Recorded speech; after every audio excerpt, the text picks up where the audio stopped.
హిందువులని నేను చెప్పట్లేదు, కానీ ఎందుకంటే భగవద్గీతలో ఒక మతానికి సంబంధించినటువంటి ఉపన్యాసాలు లేవు భగవద్గీతలో. ఆయన మాట్లాడడం ఏంటంటే, ఏ జనులైతే నా భక్తులు అవుతారో వాళ్ళని రక్షిస్తానన్నాడు. ఏ కులస్తులైతే, ఏ మతస్థులైతే, ఏ రాజకీయ నాయకులు అయితే ఆయన చెప్పలే ఆయన. కాబట్టి అందరూ గుర్తుపెట్టుకొని, ఏ జనాహ పరి ఉపాసంతే తేషాం నిత్యాభియుక్తానం యోగక్షేమం వహామి. ఏ జనులైనా సరే నన్ను ఉపాసిస్తే వారి యోగక్షేమాలు నేను చూసుకుంటానని చెప్పేసి కృష్ణ పరమాత్మ తెలియజేస్తున్నాడు. పైగా అందులో ఉన్నటువంటి వాక్యాలు ఏంటంటే, మెయిన్ 12వ అధ్యాయం చదవమని చెప్తాం. ఎందుకంటే అద్వేష్ట సర్వభూతానం మైత్ర కరుణయేవచ నిర్మమో నిరహంకార. ఇట్లా మాటలే ఎక్కువ ఉంటాయి అక్కడ. కనుక అర్థం చేసుకోండి అందరూ కూడా. అద్వేష్ట సర్వభూతానం అంటే మనుషులతో సహా 84 లక్షల జీవరాశులను అందరినీ కూడా ఎవరినే కానీ మనం ద్వేషించకూడదు. సర్వభూతానం మైత్ర కరుణ ఏవచ, అందరితో స్నేహభావంతో ఉంటూ భగవద్భక్తి భావంతో ఉంటూ ఎవరైతే ముందుకు పోతూ ఉంటారో వారిని నేను గొప్పగా ఎన్నుకుంటానయ్యా అని చెప్పేసి కృష్ణ పరమాత్మ తెలియజేస్తూ ఉంటాడు భగవద్గీతలో.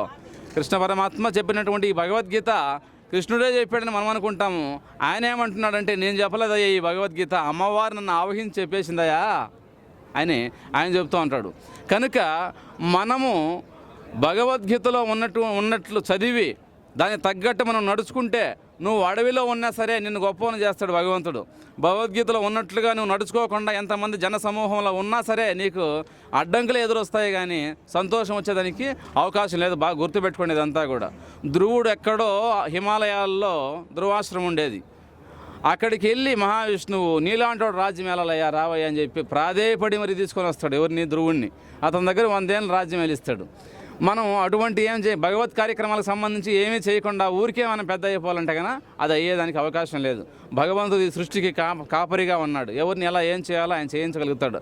కాబట్టి అందరూ కూడా సంపూర్ణ శరణాగతి పొందండి భగవంతుని దగ్గర అనేటటువంటి విషయాన్ని తెలియజేయడం కోసమే ఈ కార్తీక మాస వనభోజన సమారాధన ఉంది. కనుక ఇక్కడ ఒక కులానికి సంబంధించి వనభోజనం అని ఇక్కడ పెట్టలేదు. అన్ని కులాల వారిని, అన్ని మతాల వారిని ఆహ్వానించి అందరికీ తృప్తిగా అన్నదానం చేయాలనేటువంటి ఉద్దేశం, అన్నప్రసాద వితరణ చేయాలనేటువంటి ఉద్దేశం.